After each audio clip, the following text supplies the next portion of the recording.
Okay children, next first law of motion. Consider this object having mass m, initial velocity is 0 and body initially at rest state. So we have written here no net force is applied.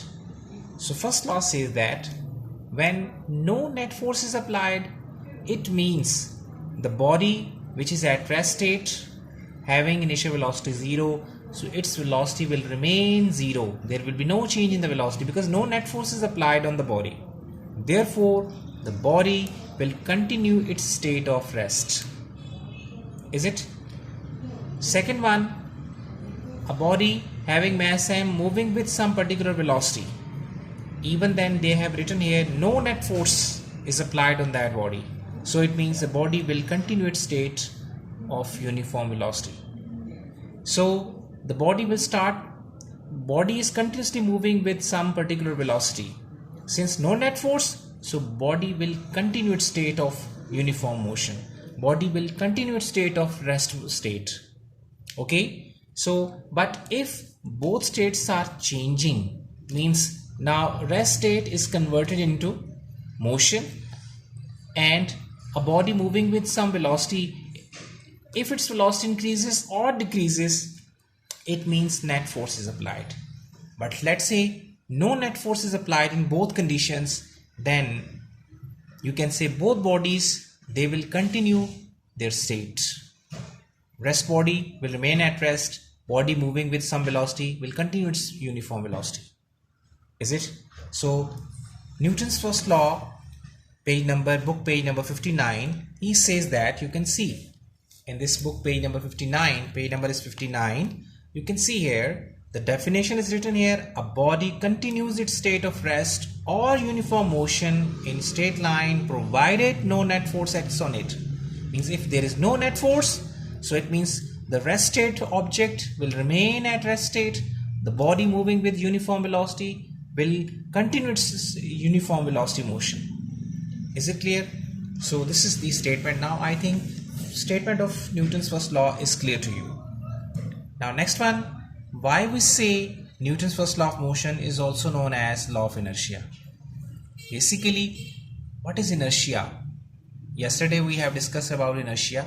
Inertia is basically a property. Means if a body is at rest, that body wants to continue its at rest state. Naturally, all those objects which are at rest state, they want to continue their state. Second thing, if a body is in motion, moving with some velocity, it means the naturally body wants to continue its state of motion, uniform motion. Is it? So inertia says that the rest state object will remain at rest and wants to stay at rest, and a body moving with some velocity wants to continue its state of motion. And Newton's first law says that if there is no net force, the rest object will remain at rest state, the body moving with motion with some velocity will continue its state. So it means now first law is basically describing the inertia property. Inertia says that body wants to at rest state or body moving in uniform velocity will continue. And Newton says that in his first law, if no net force, rest body will remain at rest, body moving with some velocity will continue its same velocity. So I think there's no conflict in inertia property and Newton's first law.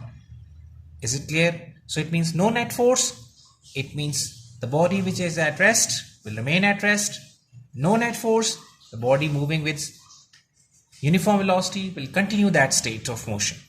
And this is same thing according to inertia. So Newton's first law is also known as law of inertia. Is it clear? So now you can note down all these things. I'm giving you the hint from your book. You can note down the answer. Definition you have marked already. Now on the next page you can see.